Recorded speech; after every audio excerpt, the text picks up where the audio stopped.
Joe, I guess it's welcome to Accrington Stanley. There's no position quite like a goalkeeper, is there? It's the only position where you can move outside of a transfer window. It's the only position where an emergency loan exists anymore. I know you've been here before as an opposition player. Mm-hmm. How strange is it to waltz into a changing room in December with a transfer window closed, having been told, help, we need a keeper? It's a really strange one, to be honest. I think last week the opportunity came about, and it's funny because we was up in Preston, and in my head I was like, oh, well, I need to pack my stuff. Do I need to go up there to be there Sunday? Do I go up there, stay at the weekend? Because I saw you guys had a game Tuesday. And it's such like, it throws your head around, to be honest, because you don't know what you're doing from day to day. And finally, I think I got some clarity on Monday that I'd be coming up Wednesday, but even that's 2 days, so it really is crazy, and you've got to chuck everything in a suitcase, chuck it in your car, and go up the road. So it really was a crazy situation, but I think for goalies, you've just got to be ready. I think in terms of, if you haven't played a game in a while, all of a sudden, right, you've got an opportunity to go and take it. I know you've been on loan before. Yes. In non-league football. Mm-hmm. They don't have the same transfer window system. Mm-hmm. So I suppose it can be at the drop of a hat, a keeper gets injured, suspended, whatever. Yeah. Does that help prepare you for the uncertainty? Because I suppose it's not much to do with football. It's those practical things you were talking about. Definitely. I think, so last year, I think it would have been around end of September time, I got a call, I'm going to Hampton. And I was like, all right, cool. But it's a completely different scenario though, because all them loans that I had last year were local to me. So it's not like, oh, chuck your stuff in a car, go 4.5, 5 hours up the road. It was, right, you're training Tuesday night, Thursday night, and it's only 20 minutes down the road. Playing Saturday, all the games are local. Whereas an actual EFL loan is completely different. Although bits are similar, where you're playing games, you're training, it's full time, you're away from home. Whereas when I was at Hampton, I was at Dorking, I was at Maidenhead, I'd be training with them in the evenings or some mornings, but it was only local. You've played in the EFL, you've got trophy experience, you've played in League One, you've been involved with Queen's Park Rangers as well. How much does that help, that there's not sort of uncertainty, a great unknown about playing in the EFL? Yeah, massive. Like, I feel like I've been around it as well. I've watched a lot of football games. I've seen a lot of goalies as well, especially how they prepare, how they train on a day-to-day basis. When I was at QPR, I think it was the season before last, there was 4 or 5 goalies injured at one point.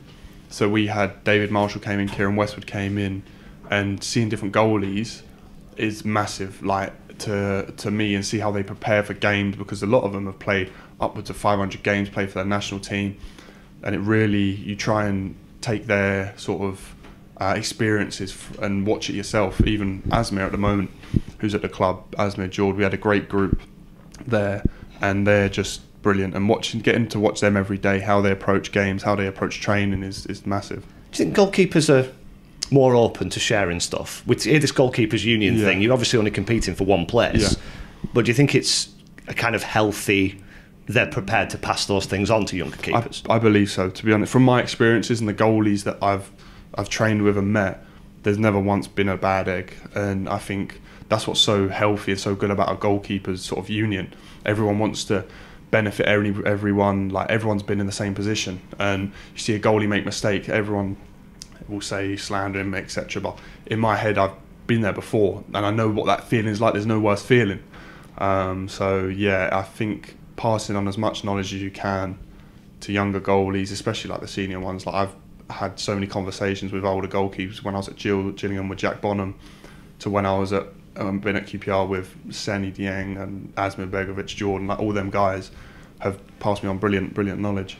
And I suppose it's only a week's emergency loan initially, but we don't know what the situation is going to hold in the future. You might find yourself in the opposite position now, with Jack McIntyre here, who's not got a great deal of experience, with young Ollie Reaver, who was on the bench the other night. Yeah. You're kind of coming in here as the senior guy. Yeah, and it's strange in a way, because when I've been at QPR, I've always been young goalie, and to flip that within a matter of days. Like, last week we was in Preston on Friday night, and I've done the warm up, went in, showered, came out, watched the game. And the complete flip of 1 week changes so much in football, and it's so strange. Like, I was speaking with a goalie coach, Wardy, yesterday, was just saying, like, this football can change so quickly, so you can't actually plan on a sort of week to week basis. You just got to go day to day and see it as Saturday, see training today, training tomorrow, Saturday game, and go from there. How excited are you about being the main man? No, I'm just really excited, to be honest. Like, not even to be the main man, just to have this opportunity. I'm so grateful for, and to be able to just get some games and experience for myself and really push myself and mentally going strong and play some games in League Two. And how quickly do you have to pick things up? How quickly do you have to establish that relationship with the guys in front of you? Just as quick as possible. I think that will come as well, like as you settle in with games, with training. The more hours you have out on the pitch, the more games you get in, it will become a lot easier. So hopefully just as quick as I can, find the routine, find the rhythm, and that'll be good. And there are a few lone players in there already. Joe Gubbins from Queen's Park Rangers, of course. Does that help that there's a lot of lads who are a little bit down this road and have kind of done all this chuck the stuff in the car business? Yeah, no, definitely. I think you can sort of have a similar experience with them, and from that it helps a lot because they know what you're going through and you know what they're going through in a way. So yeah, it's really nice to have a few lads that sort of have experienced the same things.